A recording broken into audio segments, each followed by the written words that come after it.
ผู้สาวแขกหาอยากเลยเอ้ามาแต่กระปังมัดละไปเลี้ยงเบิ่มมาดิ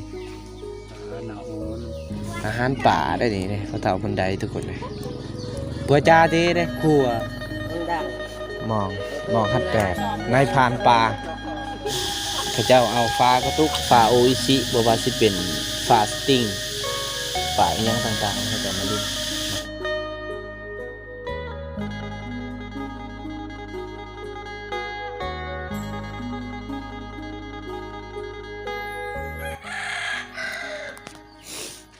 เอาสบายดีทุกคนสบายดียามตอนเศร้าทุกคนเลยนะญาเลยวิดีโอนี้กะไอเคมาอยู่บ้านนะบ่ได้ออกไปใส่ทุกคนเลยตอนนี้กะกำลังย่างอยู่นะ4 โมงนะไปสู่หมู่บ้านใหญ่นะ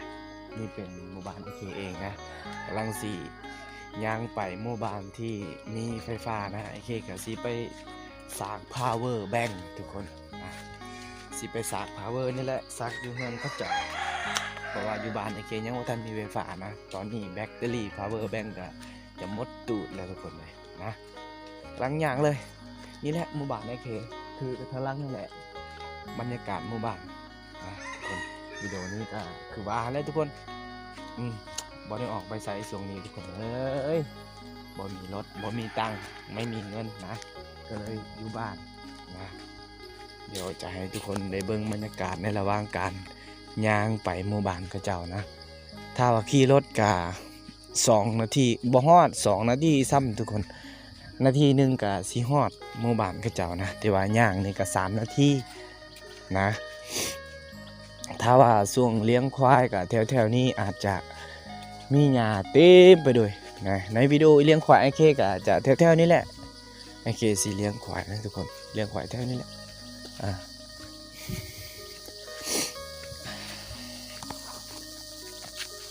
โอเคจะบอสสบายแน่หน่อยหนึ่งตันดังทุกคนเลยนะตันดังแล้วก็เจ็บคอไปนั่นหลายอย่างนี่ก็ตัวนี่เจ็บคอตีนก็เจ็บตอนนี้นะย่างก็แบบยิกยอกเอาย่างกับมันบอสเสมอนะตอนนี้ก็สีรุ่นบรรยากาศอยู่บ้านใหญ่อันนั้นคือบ้านใหญ่นะหมู่บ้านไอเค้กเขาร่วมกับบ้านคือเจ้าหันแหละแต่ว่าอยู่ต่างคุ้มซื่อๆนะพอบ้านเดียวกันกับหมู่บ้านนี้ทุกคนนะหมู่บ้านในเขตนี้นะ5 คุ้มนะพอบ้านเดียวกันนั่นแหละคำนี้คือไอเคจะบ่ค่อยได้เล่าให้ทุกคนได้รู้นะวิดีโอนี้แหละจะบอกจะแจ้งอยู่ในหมู่บ้านอยู่ในเขตนี้นะหมู่บ้านมีคุ้มเดียวพอบ้านเดียวทุกคนเลย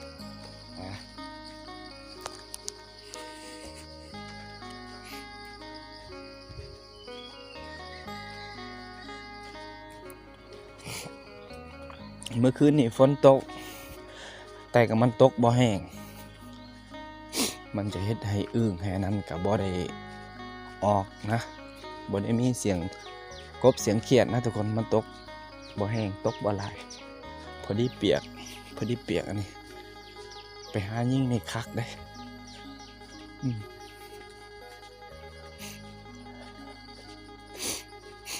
เข้าป่าหายิ่งนกนี่คักทุกคนเลย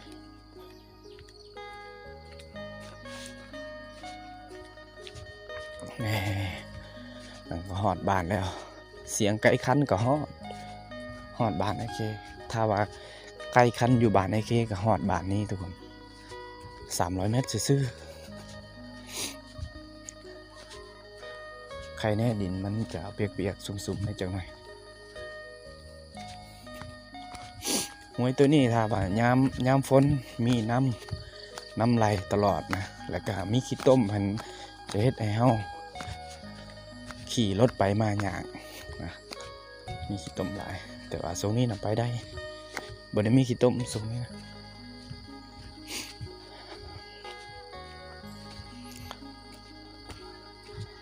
รถไถกับเจ้าแต่เสาเจ้าจะเขาเห็ดอีกอย่างนี้เขาหอดหมู่บ้านเขาเจ้าแล้วทุกคนเลยนะตอนนี้ก็คือมุ่งหน้าไปสู่หมู่บ้านเขาเจ้านี่แหละสีพาทุกคนไปเบิ้งเขาเจ้าเฮ็ดยังนั่นนี่ทุกคนเลยนะนั่นแหละเจ้าได้เฮ็ดอีกอย่างหนึ่งหมู่บ้านใหญ่ ในช่วงตอนเสาร์นะเขาจิไปเฮ็ดหยังแต่ไอ้ที่กะสำคัญก็ต้องไปสร้าง power ก่อนสร้าง power แบกให้เต็มก่อนนะ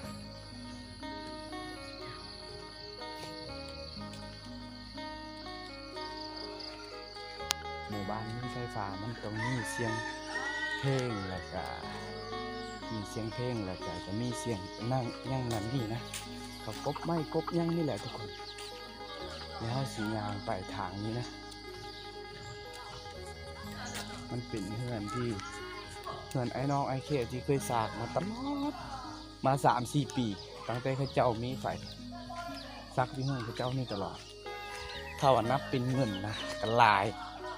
เป็นแสนพุ่นทุกคนเลยปีนึงก็เท่าใดโทรศัพท์กินมันการสร้างนะไอ้เขตก็ยังบ่ทันได้ล้างหน้า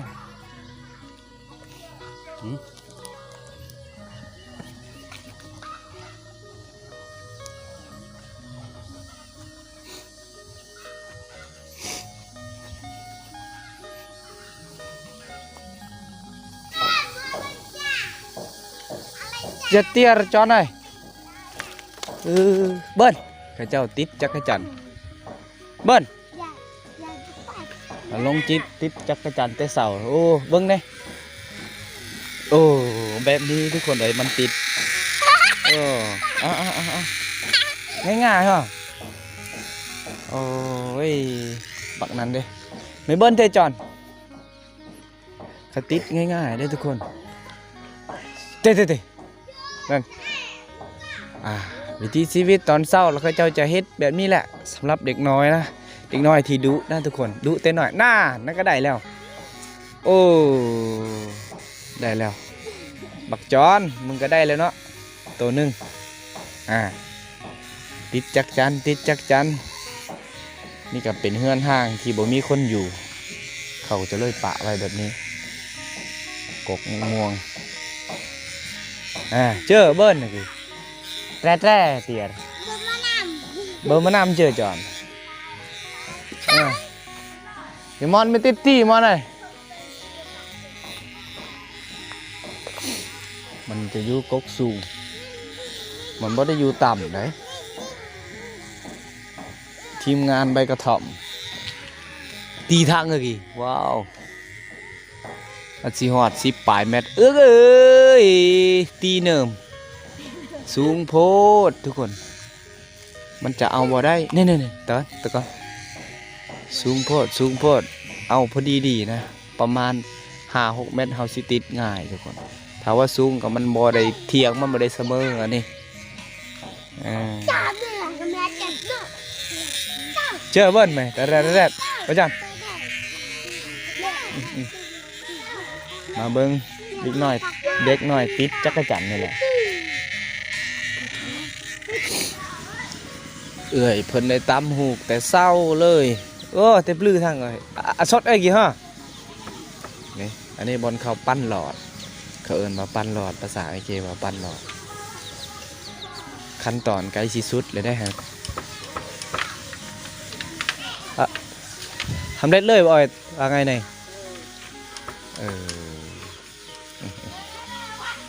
มือนี้เอื่อยเพิ่นว่าสำเร็จเลยโอ้ชายกระโกมกินหนังสืออีกฮะ1 ตีมี2 สั้นก็เห็ดสินแบบนี้แล้วก็จะเห็ด2 สั้นสีแล้วมื้อนี้เลยทุกคนเลยใส่เวลาประมาณ2 เดือนมาแล้วจึงแล้ว 2-3 เดือนนะอันนี้กับเลื่อแหละฝ่ายตัวนี้เลื่อแล้วก็จะปะไว้เอาไว้เฮ็ดมือหน้าการตำหูกเฮ็ดสิ้นก็จะเอิ้นว่า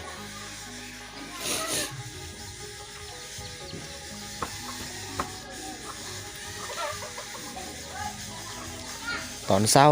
แต่ตอนเช้าแห้งเอ้ยเพื่อนได้ลงตำหูได้ลงเฮ็ดแต่เช้าเลย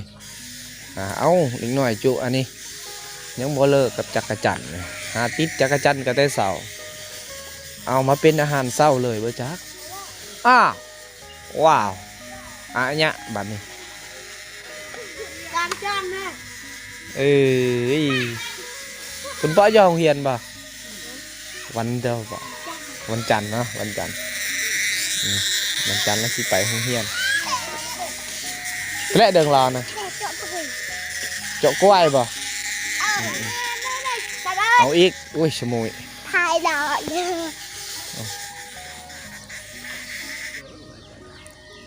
กระดูเฮียนะด่ายิบไปเลี้ยงเบิ่มมาดิหนาวของนอนบาร์ลำในประจาอะไร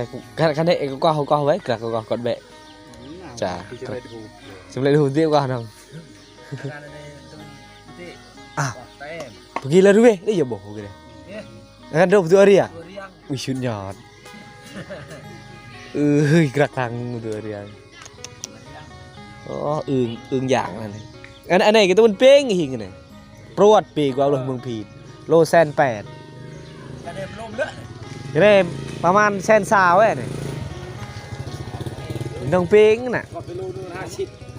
กูมองไฮโล80ตัวบนน้อง50แอมรถลื่นบ่เอ็มวันนี้เห็นมั้ยแอมก็ได้อันนี้ระบบราคาปีนั่นชื่อเป้งกันที่ตัวเป้ง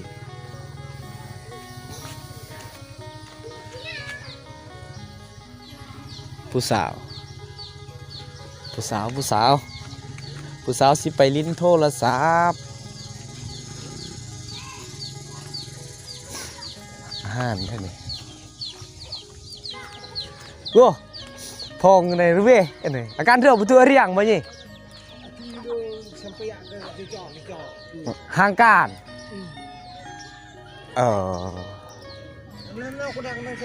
เอ็มตีเลยโอ้ยพองชบูเปล่าชื่อพองชบูแม่งไม่หุ้นไม่ไปแต่แอมกันแค่นี้โอ้พอเท่าคนอาหารป่าได้นี่เลยพอเท่าคนใดทุกคนเลยปัวจ่าทีเลยครัวคิวตามมันถ้าไปคิวไปตามอาหารน้ำไปคิวทุกคนเลยเมื่อกี้ไอ้เคได้พาไปเบิ้งพอเท่าเพิ่นอันเผาอาหารป่าเพิ่นใดนะเงินเพิ่นว่าเงินมันจะบ่ได้เป็นราคาตอนนี้ล่ะพอเท่าเพิ่นก็เลยแบบว่ามาเผากินนะตอนนี้เขาเจ้ามาหุ่มมาอยู่บ่อนฐานำบ่อนห่มเย็นดีทุกคนมันเป็นบ่อนที่เขาเจ้าเคยพักผ่อนและชมวิวบรรยากาศอยู่นี่นะไอ้เคก็มาเคยเบิ่งตลอดแล้วเนี่ยอันไหนฮันเดอร์เลยฮันเดอร์ฮัด8หรือเนี่ยมันจะเป็นเชี่ยฮัด8เงินไทยต้องอาศัยในติ๊กต็อกดังมองฮัด8นายพานปลาเขาต้องนี่แหละเปล่าสักกว่าป่ะเบิร์นได้แต่แกนถังสักกว่าพอเรามาดอยตามชายม่วงอะไรเป๊ะกันสักกว่าอันนี้รักนะโอ้ผู้บ่าวเปลี่ยนมาอันแป๊กถ้าแบบโจสุดนะนักล่าป่าแบบเบิร์นกันเนาะอันเอกลักษณ์ของไรเบิ้มในโจสุดในละนี่ก็ต้องเปลี่ยนโจกี่แรงมาเครื่องยาประกอบต่างๆอยู่ตาโยงที่ไหนกับโลลีไหนโดนปลายเต้ไปเจอกาหมวกแมวเจอจ่าโน่พอเนี่ยพูดละกี่ละอย่าสึกกาแล้วท่าก็ทางนอจูละหมดเลยโจดาหมวกเจนี่แหละทุกคนเลยบรรยากาศตามยามตอนเสาร์นะข้าเจ้าได้ตีได้ม่วงอะไรเลยตีแล้วม่วงอะไรเลยตายต่อไปตีแล้วจะตายคือจะไปไม่รถจักรเยอะหน่อยก็ไปน้ำพวนกันแหละประมาณ18-19เนี่ยอย่างเตอะอยู่สาวตามเฮียเตอะอยู่ก็18-19นะ19แล้ว500ประมาณสาวเตอะอยู่สาวบุตรกันเนี่ยในบุตรลื่นอันลื่นคือในกี้ลื่นน่ะอยู่คือในกี้ลื่นน่ะอยู่คือในกี้ซื้อเจอได้อยู่โจจังเจ็ดสภาพเลยนะโจมัวในกุฏิโจมัวอาลีโจมาตกแบบปลอกแบบมัว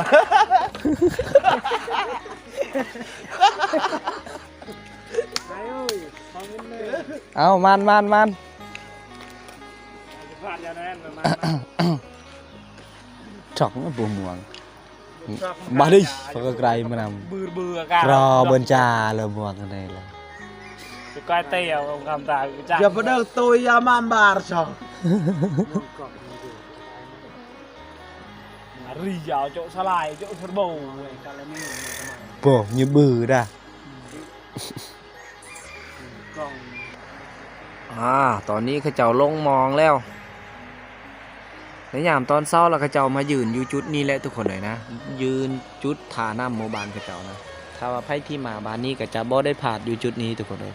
มันเป็นบอนจุดชมวิวของหมู่บ้านเลยก็ว่าได้ทุกคนนะบอนจุด อันนี้แหละมันมีบอนเดียวบอนนี้แหละและก็ส้มบรรยากาศยามตอนเช้าถ้าว่ามีน้ำหมอกก็อาจจะอยู่เย็นอยู่บอนนี้ทุกคนเลยเขาเจ้ามาแต่ไปหาอยู่หากินผู้บางคนที่มีเงินนะ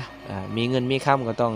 ลัดซื้อป่าอยู่นี่แหละตอนเช้าอยู่นี่แหละเขาเจ้ามีป่าเครื่องป่าหยังเขาเจ้ามาแต่ไปหากินนะอันนี้จุสองคนนี่ก็มีแต่ป่าอยู่ในเหือเขาเจ้ามาแต่ไปตีมองป่ากับป่าลายไปเคสิลงเบิกป่าเขาเจ้าว้าวก็มันจะออกเสียงตันเนี่ยหน่อยหนึ่งเพราะว่าไอ้เคก็ตันดังนะทุกคนตันดังมา4 มือแล้วบ่ได้ใส่ยาดมยามองอีหยังมีแต่ให้มันหายแบบธรรมศาสตร์ไขหวัดม่วงฮัดโจกี่ฮัด8บ่ก็อย่าโจข้างไกลปื้เตอะด่ะคำจาเด้อันนี้ละไกลเนี่ยปู่นี่อาเรียมฮะอย่าไปอาเรียมย่องซะด่ะอาการนี่ง่ายๆทีไกลปู่ละไกลฮะ Vậy tôi ăn ho này. Chờ luôn đâu ca cha luôn Nào tôi này. bé ơi lơ lệ tôi chửi chớ thôi lơ khai chào cô chào vào đồng tôi lần nào ok cả cả thì được này vào đồng ôi khùng Bay bạt. ở đây đây ồ Dầu đi nhiều đổi. bây giờ cái bữa nào cả cứ mà mày thấy cái bọn này Ra kiến sọ. không phải ở cái nông qua chị quay cái bữa chị ơi cái nó cái này đó ơi tự trả cả này tôi có riêng biệt cho salai nhỏ rắcแบบไหนตัวนั้นแหละผมปรุงบ่ Chà phải đục nữa. ถอยเลยตอนเราต้องมองไปเลยตัวอาจารย์ถอยเอานะนี่แหละวิถีชีวิตเขาเจ้าอยู่บ้านเขาเจ้าไปหาอยู่หากินทุกคนต้องได้ถือเหือพายเอาผู้บางคนที่บ่ได้มีเหือจักเหือหยังนะอันนี้ก็เหือเขาเจ้าเหือชาวบ้านแล้วเขาเจ้ายืมบ่ได้ยืมนะเขาจอดปะไว้อยู่นี่แล้วเขาเจ้ามาไปยืมไปใส่หมองตีหมองในยามตอนเช้าทุกคนเลยหลังจากที่เขาเจ้าหาได้ละปันกัน2 คนพอได้กินเลยอย่างที่ทุกคนได้เห็นเมื่อกี้แหละป่านะมันมีป่าสะก้างและกับปลายอนนะมีปลายอนปลานั่งนะแสบไอ้ทุกคนเลยตอนเช้านี่แหละวิถีชีวิตชาวบ้านที่ดำรงชีวิตอยู่ในเขตชนบทนะที่อยู่ตามสายเสบางเฮียงทุกคนแล้วก็เจ้าจะหาอยู่หากินในแบบนี้นะต้องพึ่งอาศัยเสนี่แหละการหาอาหารอีกอย่างต่างๆนะทุกคนคือเฮือจักแล้วก็เจ้าจอดปะไว้ถ้าว่ากลางคืนแล้วก็เจ้าบ่ได้ปะได้สำหรับเฮือจักเฮือทุกคนก็เจ้าต้องในถ้าว่าใบที่ปะไว้อยู่ในเซ่แล้วก็เจ้าต้องล็อกด้วยกระแจกลักบาดเดียวถ้าว่าบ่ได้ล็อกกระแจแล้วมีโจรนะเพราะว่าเสียหลายเครื่องแล้วจักที่ปะไว้นะจักไอเคกับเครื่องเดียวแล้วจักหาตอนนี้ไอเคกับบ่ได้ปะอยู่เซ่แล้วต้องในแบกขึ้นถ้าทุกเทื่อเลยถ้าไผดีอยากมาต้องในแบกขึ้นทุกเทื่ออันนี้ก็จัก390แห่งอันนี้มันก็ต้องไว้พัด8ราคาไปพัดกับ200,000 กีบนะอันนี้คือเฮือบักที่ออกเมืองทุกเทื่อต้องได้ออกอยู่นี่แหละไอเคก็คือการบางที่กับไอเคได้ออกไปพูดทางบ้านนาหัวน้ำเขาเจ้ากำลังตีมองเลยทางนั้นเขาเจ้าทีมองใหญ่มองฮัด8เมื่อกี้นะปลาน้อยนะเขาเจ้าทิมนะมีแต่ปลาน้อยไล่ไปนะทุกคนนี่แหละบรรยากาศตอนเช้าที่หมู่บ้านนะเขาเจ้าจะดำรงชีวิตไปตามนี่แหละ เมื่อคืนนี้ฝนตกเพราะว่าทางลงเซเขาเจ้าก็ง่ายๆแน่เพราะว่าไม่ดินทรายมันก็เลยดินทรายมันจะเข้ายุบนะมันจะเปียกซุ่มเอาเวลาเขาขี่รถกับมันขึ้นง่ายถ้าว่ามีแดดก็ไปยากทุกคนในดินทรายมันจะเทียบกับขี้ตมเลย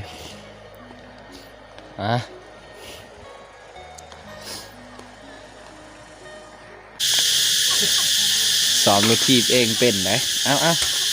อันนี้โนกรอบมันหน้ามันขาดอันพืชเบียวได้จอนเบียวีแวกี่อ๋อตัวกระโดดมามุนจ้ะกระแจนต่อกระแจ16เบิ้ง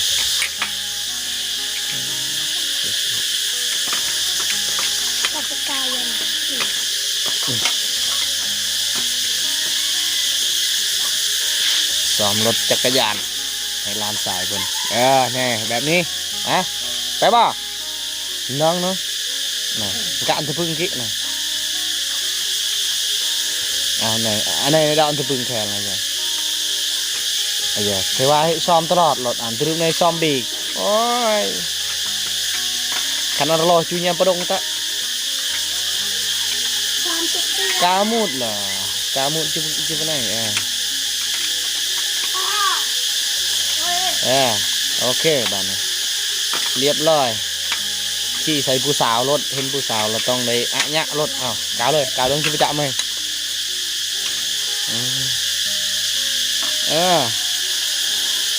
หยาดยา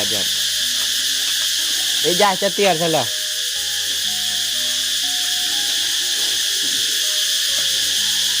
เรียบร้อยบ้านนี้ฮะเติมลมได้เติมลมนะราคากับล้านป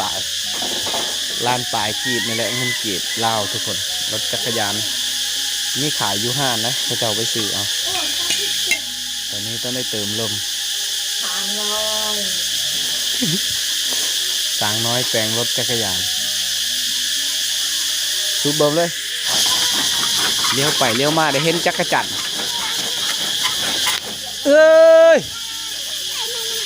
ไปแหละลุย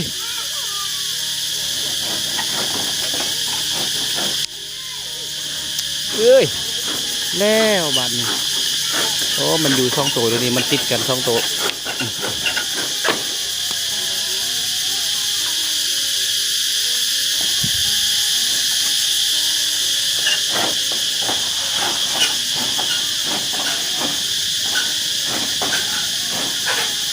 ต่างหมู่บ้านเลยได้ตอนนี้เงินสารล้านแปลนกับบ่ธรรมดานะมีแต่เงินแปลนกันไปเบิดเขาเจ้าใส่เสียดายจักรจันทร์อยู่นี่เมื่อกี้เกือบทุกคนเกือบได้กิน2 โตเลยปะแต่ละอลวงอันนั้นดูดจับอลวงอันนี้อันนั้นกี่กว่าฮะงานเจาะในระวังในวะ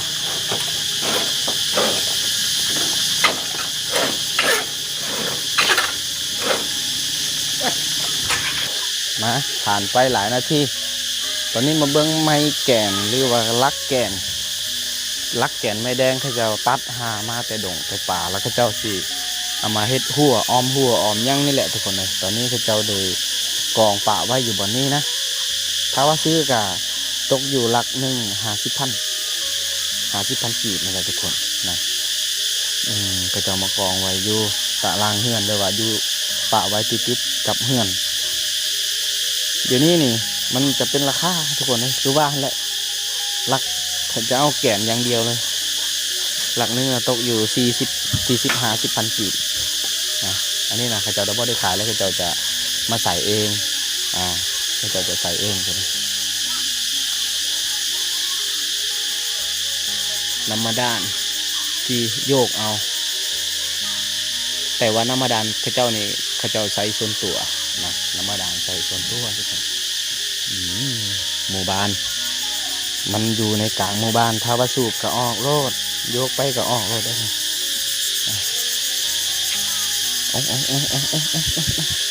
ต่อทุกคนแมงต่อ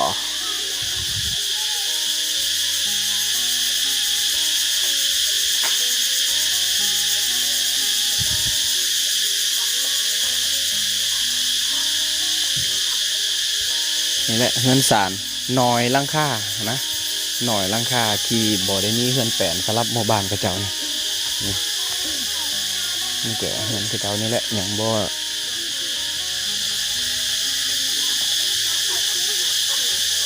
กระเจ้าลิ้นอีหยังนี่เจ้าอย่าเจาะนี่อาการนั้นแน่บ่ตึบกระตุกโอ้กระเจ้าเอาฟ้ากระตุกมาห้อยไว้แบบนี้แล้วกระเจ้าลิ้นโอเคตอนยังน้อยบ่ได้เอาตัวนี้การลิ้นเอาท่านโคมไผ่อะไรดินเอาตีออกอันนี้นะเขาเจ้าได้เอาฝากระตุกฝากระตุกน้อยนั่นแหละฝาโออิชิบวาสิเป็นฝาสติงฝาอีกอย่างต่างๆเขาจะมาลิ้นมาเฮ็ดลิ้นแบบนี้หอดมาดูการแล้วเขาเจ้าจะมาเขย่าออกในมันแล้วมาปลูกขึ้นแต่ว่าตรงนี้นะเขาเจ้าเอาขึ้นมาตากแดดไว้ให้มันแห้งไว้นะอันนี้คือในผักหอมปลอมหลายที่สุดหลายหอมปลอมเขาเจ้าเขามาตากไว้ทุกคนเลยโอ้ผู้สาว ผู้สาวน้อยมาเบิ่งดอกคูณทุกคนโอ้มาวนมาเบิ่งดอกคูณอีกเทื่อหนึ่ง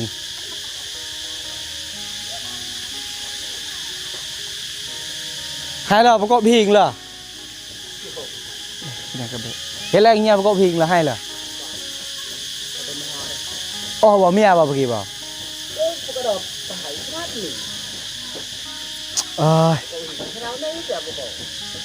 คือเราหน่อยยืมเมียดึกๆจิกับเนี่ยมาทุกคนมาเบิ้งดอกคูณนะได้ลมกับข้าเจ้าว่าสิไปหาจับอึ่งจับยังนี่แหละไปกบหิ่งภาษาเคบอกกบหิ่งไปจะหาจับอึ่งนะทุกคนนี่มันดอกคูณในวิดีโอก่อนกะเป็นดอกที่งามปลูกติดกับเพื่อนดอกคูณเป็นดอกธรรมศาสตร์ตั้งแต่เก่ากี่มันเป็นดอกหลังจากเป็นดอกต่อทุกคนหลังจากเป็นดอกแล้วมันก็สิเป็นมากทุกคนเลยนะงามหลายแต่ว่าเขาย่านต่อแม่งต่อแม่งนี่มันจะเข้าไปตอมดอกคูณนะถ้าว่าเขาเข้าไปใกล้ๆกับมันสิขยายไปอะยะเห่าอีกทุกคนเลยบอนะกลางหมู่บ้านนั่นแหละโอเคว่าน้อยหลังคาที่บ่ได้มีเฮือนแปะกลางนั้นเฮือนแปะเบิดหมู่บ้านนี้โอ้ยผู้สาวแขกอะยะเลยเอ้ามาแต่กระปังมัดละฮะผู้สาวแขกเพิ่นบ่ได้เลี้ยวเพิ่นมานั่งลิ้นโทรศัพท์จุดนี้แหละหมู่บ้านเขาเจ้านี่มีอยู่บ้านเดียวที่มีสัญญาณอินเทอร์เน็ตนะทุกคนเลยบ่ถามแน่เอ้าโอ้ยจูเลยกี่เนี่ยเดิงใหญ่เลยจัดเตียร์เลยนะแม่เฮ้ยเดิงใหญ่จัดเตียร์เลยเฮ้เตียร์โอ้สั่งเนี่ยโอ้ก็หมดตัวแล้วตะกี้ละหยอกผู้สาวเพิ่นอะเนี่ยเลยก็หมดมาบังบ่นั่นมือน่ะฮะมันออกฟิลเตอร์งามบริโกมดอกบ้าต่อผู้สาวยิ้มงามหลายกระแนงโกมเนาะโอ้ยกมรออดกมรน่ะทุกคนเลยอะยะเลยเจอผู้สาว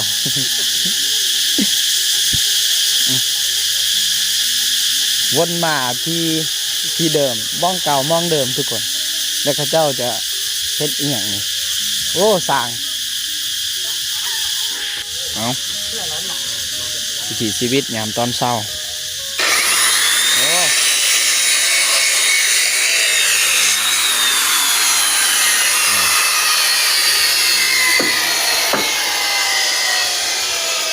สร้างได้นี่ให้เราเบะบ่ได้เทเหรอเมียบ่เมียวะ เอาเบอร์อากาศ tapi gua không giờ bây giờ cả mà tao bắt đầu thôi โอ้เมียไปเมียจันไปก็ไปหิงบ่หิงไง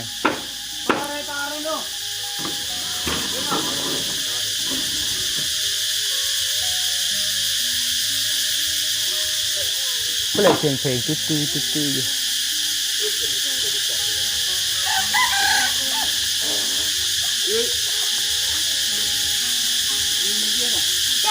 เจ้าเฮ็ดอันนี้หมอกรถไถอันไหนกินน้องเบะชวนฉันตื่นเดี๋ยวก็เจอฮะเจอตีเลย เลข 3 ลูกย่อเชิดไม่รู้ว่าย่อไปเชิดเลยนี่เลยแป้งเจาะ เลข 3มาแล้วเฮ้ยทานแล้ว กับไปดีแรกหรือไปแรกเลยหรือ